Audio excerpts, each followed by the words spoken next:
திருச்சி மாவட்டம் முசிறி அருகே காருகுடி கிராமத்தை சேர்ந்தவர் சண்முகம். இவரது மகள் தனுஷ்யா 10ஆம் வகுப்பு பயின்று வருகிறார்.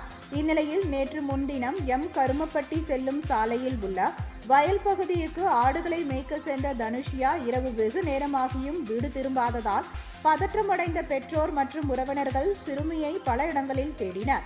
பின்னர் இது குறித்து தாப்பேட்டை காவல் நிலையத்தில் புகார் அளித்தனர். இதையடுத்து சிறுமி வைத்திருந்த செல்போன் இருப்பிடத்தை நவீன தொழில்நுட்பத்தின் மூலம் கண்டறிய முயன்றனர். அப்பொழுது சிறுமி ஆடு மேய்த்த பகுதியை காட்டியதால் விரைந்து சென்ற போலீசார் அங்கிருந்த கிணற்றை பார்த்தபோது அதிலிருந்த திட்டில் சிறுமியும் ஒரு ஆட்டுக்குட்டியும் இருப்பதை பார்த்தனர். தகவல் கிடைத்ததும் விரைந்து வந்த தீயணைப்பு படையினர் மின்விளக்குகளை பொருத்தி கயிறு கட்டி சிறுமியையும் ஆட்டுக்குட்டியையும் பத்திரமாக மீட்டனர். சிறுமியிடம் போலீசார் விசாரித்த போது ஒரு ஆட்டுக்குட்டி தவறி கிணற்றில் விழுந்ததாகவும் அந்த ஆட்டுக்குட்டியை மீட்க சென்றபோது எதிர்பாராத விதமாக தவறி கிணற்றில் விழுந்து திட்டில் நின்று கொண்டதாகவும் கையில் வைத்திருந்த செல்போனும் தவறி கிணற்றுக்குள் விழுந்ததால் தகவல் தெரிவிக்க முடியாமல் பயத்துடன் இருந்ததாக சிறுமி தெரிவித்தார். இச்சம்பவம் அப்பகுதியில் பரபரப்பை ஏற்படுத்தியது.